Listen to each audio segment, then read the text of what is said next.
ગુજરાતમાં કાળઝાળ ગરમી વચ્ચે હવે માવઠાની આફત તોડાઈ રહી છે। આગામી 2 દિવસ રાજ્યમાં ગરમીનો પ્રકોપ યથાવત રહેશે, પરંતુ 18 એપ્રિલ બાદ વાતાવરણમાં પલટો આગાહી છે। હવામાન વિભાગ અનુસાર 19 અને 20 એપ્રિલે રાજ્યના વિવિધ ભાગોમાં કમોસમી વરસાદ પડી શકે છે। ગઈકાલે રાજકોટ 41.9 ડિગ્રી સાથે સૌથી ગરમ શહેર રહ્યું, જ્યારે અમદાવાદ અને સુરેન્દ્રનગરમાં પણ પારો 40 ડિગ્રીને પાર નોંધાયો હતો। વધુ વિગતો સાથે સંવાદદાતા આયુષી યાજ્ઞિક આપણી સાથે લાઈવ જોડાઈ ગયા છે। જે આયુષી, કાળઝાળ ગરમી વચ્ચે કમોસમી વરસાદની આગાહી હવામાન વિભાગે કરી છે, અને ગરમીની હાલ રાજ્યમાં શું સ્થિતિ?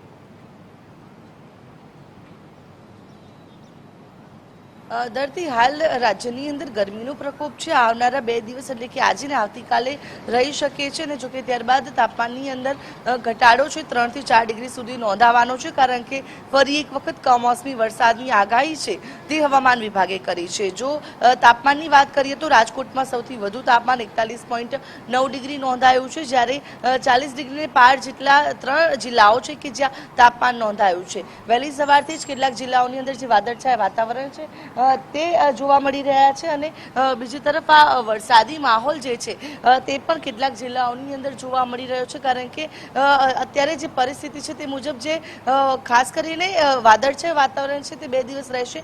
જો કે આ 2 દિવસ તાપમાનમાં ઘટાડો નથી થવાનો, તાપમાન યથાવત રહેશે। તાપમાન જે છે તે 2 દિવસ સુધી ગરમી પોતાનો પ્રકોપ બતાવશે। 2 દિવસ બાદ તાપમાનની અંદર આંશિક ઘટાડો છે 3 થી 4 ડિગ્રી જેટલો થવાનો છે। વેસ્ટર્ન ડિસ્ટર્બન્સ અને સાયક્લોનિક સર્ક્યુલેશન સિસ્ટમ છે, આ બંને સિસ્ટમના કારણે હાલ આ જે વરસાદની આગાહી છે તે પણ કરવામાં આવી છે। 19 અને 20 એપ્રિલે આ વરસાદની આગાહી છે તે કરવામાં આવી છે, જેમાં સૌરાષ્ટ્ર અને ઉત્તર ગુજરાતના કેટલાક ભાગોની અંદર વરસાદ પડવાનો છે।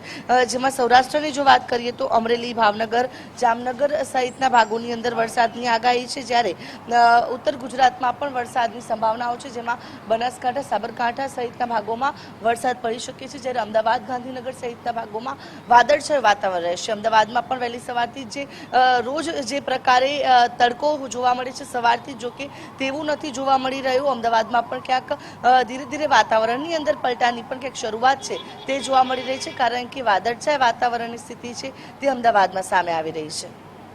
જી આયુષી, વિગત સાથે જોડાવા બદલ આપનો આભાર। તો રાજ્યમાં આગામી 2 દિવસ ગરમી રહેશે, અને ત્યારબાદ કમોસમી વરસાદની આગાહી હવામાન વિભાગે વ્યક્ત કરી છે।